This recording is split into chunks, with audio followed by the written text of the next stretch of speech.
Fashion industry की बात हो तो लोग यही कल्पना करते हैं कि इस फील्ड में शहर के मॉडर्न और हाईली क्वालिफाइड लोग ही काम करते हैं। लेकिन आज हम आपको एक ऐसी महिला के बारे में बताने जा रहे हैं जो इस कैटेगरी में नहीं आती, लेकिन फिर भी वो फैशन इंडस्ट्री की जानी मानी हस्ती है। घूंघट डाले रैंप पर उतरने वाली इस महिला का नाम है फैशन डिजाइनर रूमा देवी। राजस्थान के बाड़मेर में एक छोटे से गाँव रावतसर से है रूमा। 5 साल की छोटी सी उम्र में ही उन्होंने अपनी माँ को खो दिया और फिर पिता की दूसरी शादी के बाद वो अपनी दादी के साथ रहने लगी थी। उन्होंने उनसे सिलाई कढ़ाई सीखी। घर के आर्थिक हालात ठीक नहीं थे, ऐसे में 8वीं के बाद ही उनकी पढ़ाई छुड़वा दी गई और गांव के रीति रिवाजों के साथ उनकी शादी 2006 में सिर्फ 17 साल की उम्र में ही करा दी गई। लेकिन शादी के बाद भी रूमा की परेशानियां खत्म नहीं हुई। उनके ससुराल वाले खेती बाड़ी पर ही निर्भर थे, जिसमें कोई खास बचत नहीं होती थी। एक जॉइंट फैमिली का खर्च बड़ी ही मुश्किल से निकल पाता था। साल 2008 में रूमा ने अपनी पहली संतान को जन्म दिया, लेकिन पैसों की तंगी के कारण 2 दिन बाद ही उन्होंने उस मासूम को खो दिया। रूमा इस सदमे को बर्दाश्त नहीं कर पा रही थी और तब उन्होंने काम करने की ठानी। रूमा ने आस पड़ोस की लगभग 10 महिलाओं को इकट्ठा करके उनके साथ एक स्वयं सहायता समूह बनाया। सबने 100 रुपए इकट्ठा करके एक सेकंड हैंड सिलाई मशीन खरीदी और अपने प्रोडक्ट्स तैयार करना शुरू किया। अब प्रोडक्ट्स तो तैयार थे,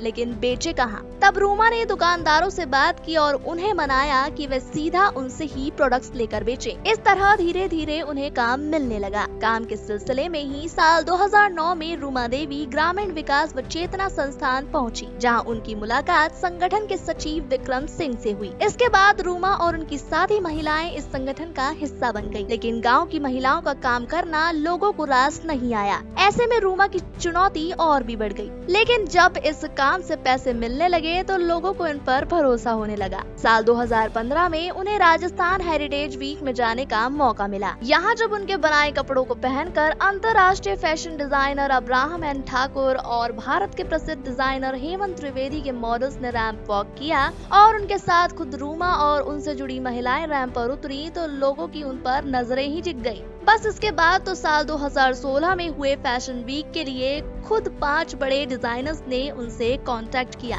और ऐसे ही रूमा एक बड़ा नाम बन गई। फैशन डिजाइनर रूमा की लीडरशिप में ये राजस्थानी महिलाएं अब तक Germany, Colombo, London, Singapore, Thailand जैसे कई देशों में फैशन शो में भाग ले चुकी हैं। अब इस संगठन के प्रोडक्ट्स की मांग अंतर्राष्ट्रीय स्तर पर काफी है। आज रूमा देवी के साथ 22,000 से भी ज्यादा महिलाएं मिलकर काम कर रही हैं। साल 2018 में रूमा को नारी शक्ति पुरस्कार से भी सम्मानित किया जा चुका है। उनका कहना है कि मुश्किलें तो सबके जीवन में आती हैं, लेकिन सबसे ज्यादा जरूरी है हौसला रखना और अपने हुनर को अपनी पहचान बनाकर आत्मनिर्भर बनना। ये कहानी आपको कैसी लगी हमारे कमेंट सेक्शन में जरूर बताएं।